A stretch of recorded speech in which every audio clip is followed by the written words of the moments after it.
আসসালামু আলাইকুম রহমতুল্লাহ। এই সেই টয়োটা BZ4X। আসলে আমার কোনো আর খেয়াল আসিল না যে আমার গাড়ি দিয়া আর কোনো ভিডিও দেওয়া, কারণ একটা গিফট হওয়ার পরে খুশি বা আনন্দের সাথে একটা দিলেইছি, ঠিক আছে, আর দেওয়ার আমার কোনো খেয়াল আসিল না। কিন্তু এখন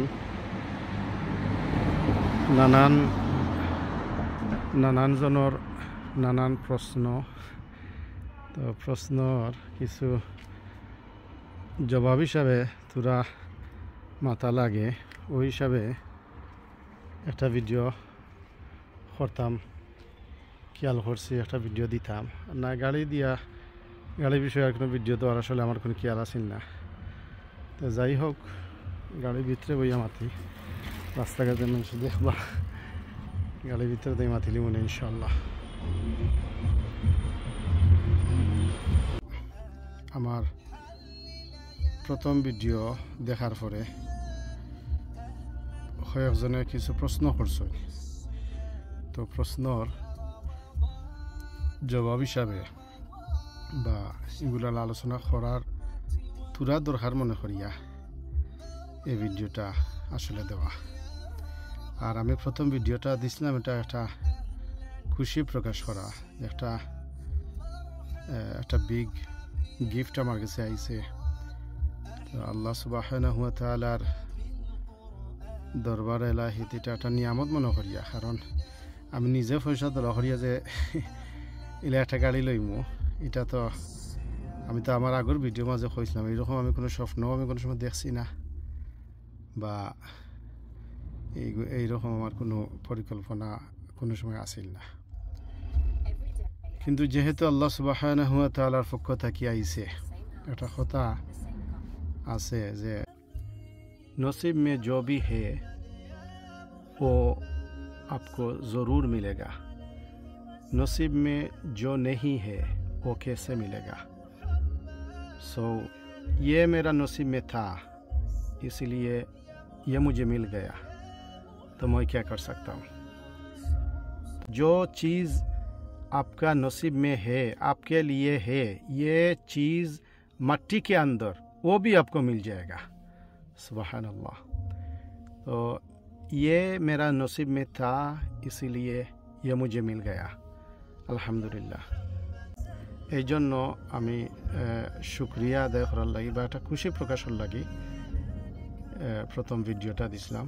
আমার এর মধ্যে অন্য কোনো উদ্দেশ্য ছিল না, কোনো ফুটানি করা বা কোনো লোক দেখানো বা নাম ফুটানি, এইরকম আসলে আমার কোনো উদ্দেশ্য ছিল না। আল্লাহ সুবহানাহু ওয়া তাআলা এইসব জিনিস থেকে হেফাজত করতা। তো নানান জনে নানান প্রশ্ন করছেন। এজনে প্রশ্ন করছেন যে এটা ফুললি ইলেকট্রিক কার, এটা যদি আধা ফটো গিয়ে চার্জ শেষ হয়ে যায় তে কিতা করা। আর এজনে প্রশ্ন করছেন নিজের ভিডিও নিজে দিয়া বা ফুটানি করায়নি বা ফটো করায়নি। আসলে এটার উত্তর আমি কিতা দিতাম। আমি ওখানেও হইম যে আমরা আসলে চিন্তা ধারণা বা আমরা খেনে উন্নত করতাম পারি না। আমরা খেনে এই যে প্রথম ভিডিওটা দেওয়ার বাদে এইরকম খেনে মনে হইল যে নিজের ভিডিও দিয়া নিজে ফুটানি করায়নি বা ফটো করায়নি, এই যে কথা বা এইরকম কমেন্ট আসলে তো সুন্দর লাগার কথা নাই। তো এটা যেও কইছেন বা আমি মাইন্ড করছি না, আমি তার কমেন্টটা আমার কমেন্ট বক্স থেকে খাটি লিছি যে অন্যজনে দেখলে হয়তো আরো জনেরও হয়তো বাদ লাগবো। আমার নিজের বাদ লাগছে, ঠিক আছে, এটা আমার মধ্যে সীমাবদ্ধ থাকি যাওক, আরো জনে দেখলে হয়তো তানও বাদ লাগবো। আমার কথা হলে ওখানে হইব যে আমরা চিন্তা ধারণাটা আমরা এখানে উন্নত করতাম পারি না, ওটা একটা কথা আর কি। তো আরো জনের প্রশ্ন করছেন যে কোটি টাকার গাড়ি, আপনি আপনার আগের ভিডিও মাঝে কইছেন কোটি টাকার গাড়ি, এই গাড়ি মাঝে এমন কিতা আছে এটা কোটি টাকার। তো এটার দুইটা উত্তর হইতে পারে। প্রথম নম্বর হইল কোটি টাকার গাড়ি, এটা আমার হিসাবেও ভুল হইছে। আমার এক বড় ভাই, আমার ফুফুরগড়ের ভাই, কার্ডিফ থাকেন, কার্ডিফ ইউনিভার্সিটির সাবেক প্রফেসর, অনেকর সুপরিচিত ব্যক্তি, দানবীর ব্যক্তি, বিশিষ্ট সমাজসেবক, এরপরে নেইড সংস্থার প্রতিষ্ঠাতা আনোয়ার আলী ভাই, আমরা খুব শ্রদ্ধেয় বড় ভাই, আমরাও খুব বেশি মায়া করেন, ফুফুরগড়ের ভাই। তাই আমার প্রথম ভিডিও দেখি আমারে ফোন দিছিলা, ফোন দিয়া ফেলা হয়েছেন রাইক, first of all congratulation for your new car, and secondly তুমি যে হিসাব দিছ যে এটা 2025 গাড়ি যদি বাংলাদেশও থাকে ফুললি ইলেকট্রিক কার, এটা 1 কোটি টাকার উপরে হইব, বা 1 কোটি টাকা যে কইছ তোমার হিসাবও কিছু ভুল হয়েছে। প্রথম নম্বর হইল তোমার যে গাড়ি যেটা 25 BZ4X বাংলাদেশও নাই। দ্বিতীয়ত হইল যদি থাকতো বা নেওয়া যদি বাংলাদেশও যদি নেওয়া সম্ভব হয় তাহলে গাড়ির দাম হইব 2 কোটি টাকা। তাই পুরা আমার হিসাব করিয়া বুঝাইয়া দিছই, আতে হলমে যেটারে খয়াকে আতে হলমে বুঝাইয়া দিছই। তো কইছেন এই গাড়ি ফুললি ইলেকট্রিক কার যদি বাংলাদেশও থাকে বা বাংলাদেশে নেওয়া যদি সম্ভব হয় তাহলে এই গাড়ির দাম হইব 2 কোটি টাকার উপরে বা 2 কোটি টাকা। এই হিসাবে তো আমি 1 কোটি হয়েছি, আমি তো কম হয়েছি। এখানে তো আসলে এমন কিচ্ছু নাই, বা এটা কোনো অন্য কোনো নিয়তেও আমি হয়েছি না, অন্য কোনো হিসাবেও হয়েছি না।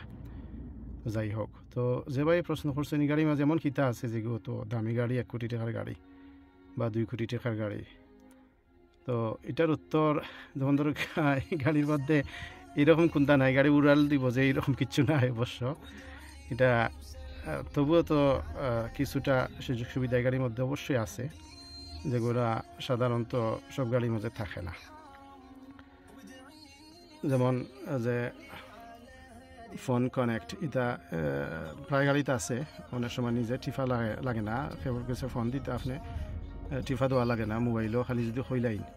যেমন আমার মোবাইলও আমার যে কোনো এক ফ্রেন্ডের নাম বলা সেভ করে রাখছি আব্দুল শাহিদ, ও নাম যদি লেখি আব্দুল শাহিদ লুটন, তাইলেও লগে লগেও ওইটা কানেক্ট হয়ে যাব, আব্দুল শাহিদের কাছে ফোন যাইব কি, ও একটা সুবিধা। এটা প্রায় গাড়িতে আছে অবশ্য, নয়া নয়া যেসব গাড়িও খোলা আছে এগুলো, এই গাড়িগুলোর মধ্যে এগুলো আছে।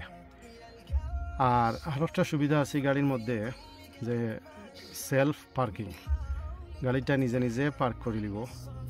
আপনি আইয়া সেট করিয়া দিলেন, যদি আপনি 2 গাড়ির মাঝখানো আর আইতে আপনার অসুবিধা হওয়ার, আপনি যদি ও যে স্ক্রিন দেখার আপনার সেট করিয়া দিলেন যদি, গাড়ি তার নিজে নিজে পার্ক করে নিব, ও একটা সুবিধা আছে।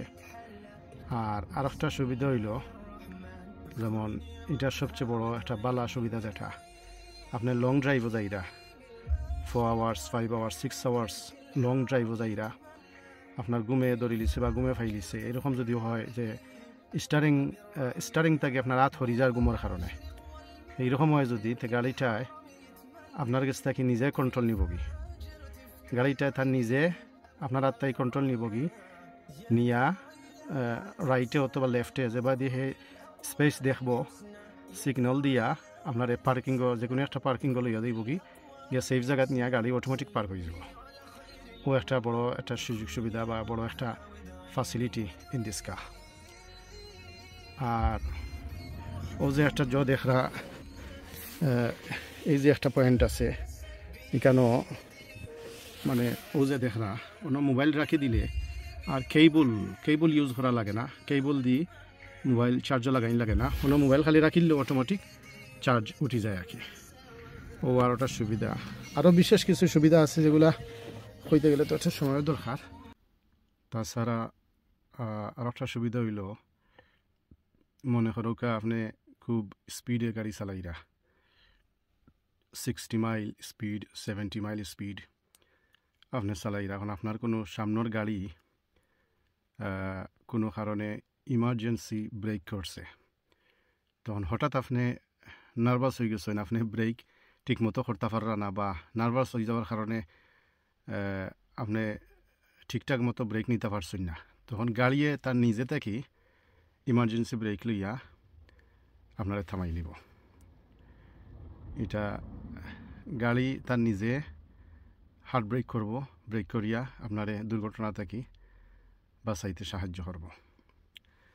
আর একটা বড় সুবিধা যেটা বালা সুবিধা যেটা আমরা যে সময় গাড়ি টয়োটা শোরুম থেকে আনছি, তখন টয়োটা শোরুমে তারা একটা অ্যাপ টয়োটা মাই টয়োটা হয়ে একটা অ্যাপ তারা ডাউনলোড করিয়া দিছে, সেটিং করিয়া দিছে ও গাড়ির নামে এবং আমার নামে।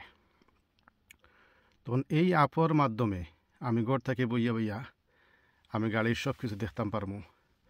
যেমন আমার গাড়ি ঠিকঠাক মতো আমি লক করিয়া আইছি নি, উইন্ডো সব কিছু লক করিয়া আইছি নি, কোনো মিসিং আছে নি, ওগুলো সব দেখতাম পারবো।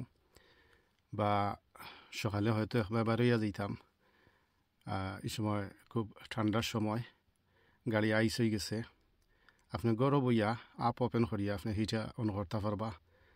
তখন আপনার গাড়ি রেডি থাকবো, আপনি গাড়ি আবার আগ পর্যন্ত হিটিং চলবো, গাড়ির আইস সব দূরিব তুইব আর ড্রাইভ করবার লাগে গাড়ি রেডি হয়ে যাব। তাছাড়া আপনার গাড়ি কতটুকু দৌড়ছে, কতক্ষণ মাইলেজ হইছে, ব্যাটারি চার্জ কতক্ষণ আছে, সব তা আপু বইয়া দেখা যাইব। আর আরও সুবিধা হইল, কোনো আনফর্চুনেটলি যদি গাড়ি খেয়েও নিত কি চায় বা চুরি যেটা কি চুরি যদি খেয়ে করিল তো চায় বা যে কোনো কারণে গাড়ি স্টার্ট দিয়া লইয়া যাইবার চেষ্টা করে, তখন আপনার আপো অটোমেটিক গিয়া নোটিফিকেশন করব, অ্যালার্ম বাজব। তখন আপনি আপো বইয়া আপনি দেখতে পারবা এটার গাড়ির লগে খিতা হইয়া যার। তখন আপনি আপো আপনার গাড়ির পাওয়ার আপনি অফ করে দিতে পারবা। সুতরাং যে নিতা চাই ইরা তাই না নিতে পারতা নাই, আপর মাঝে আপনি সপ্তাহ লক করিয়া রাখিতে পারবা, পাওয়ার অফ করিয়া রাখিতে পারবা। এই আর কি, এই সমস্ত এই গাড়ির সুযোগ সুবিধা আছে। তাছাড়া আরও অনেক কিছু সুযোগ সুবিধা আছে যেগুলা হইতে গেলে ভিডিও অনেক লম্বা হইব।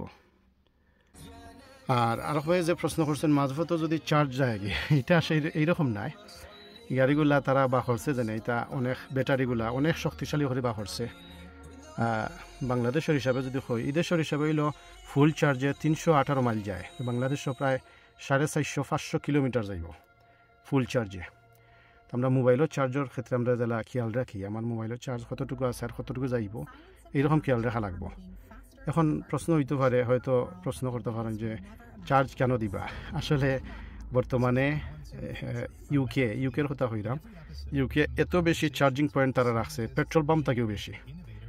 টেস্কোর মাঝে আছে, আসডার মাঝে আছে, মরিসন, সেন্সবারি, এইসব যে বড় বড় সুপার মার্কেট, যে সমস্ত বড় বড় সুপার মার্কেট আছে, সব সুপার মার্কেটও তারা এই চার্জিং পয়েন্টগুলো তারা বইয়া রাখছে। সুতরাং চার্জের ব্যাপারে কোনো অসুবিধা হয় না। যে কোনো সার্ভিসে উঠিয়া, সার্ভিস বলতে আমরা যেটা আমরা দেশে তো পেট্রোল পাম্প হই আর কি, পেট্রোল পাম্প উঠিয়া তো এই দেশের সার্ভিস হয় তারা, কারণ এই সার্ভিস সেন্টারও অনেক কিছু আছে। এখানে শপিং করা যায়, টয়লেট ইউজ করা যায়, বইয়া আপনার ক্যাফেত বইয়া আপনি চা নাস্তা করতে পারবা, কফি খাইতে পারবা। এরপরে অনেক সার্ভিসও, নমাজেরও ব্যবস্থা থাকে, নমাজেরও আলাদা ব্যবস্থা থাকে। তো সবটা মিলাইয়া এগুলার সার্ভিস হওয়া হয় আর কি। তো সার্ভিসও উঠলে চার্জিং পয়েন্ট গাড়ি চার্জ দিবার লাগেই ব্যবস্থা থাকে।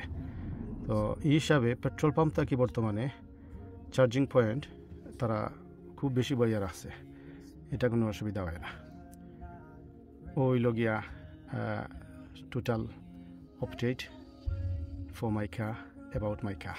May Allah subhanahu wa ta'ala protect us all types of arrogance, and may Allah subhanahu wa ta'ala grant us all the tawfiq to do good deeds and protect us from the all evil deeds. Ameen. Wa akhiru da'wana anil hamdulillahi rabbil alamin. Wa salamullahi alaykum wa rahmatullahi wa barakatuh.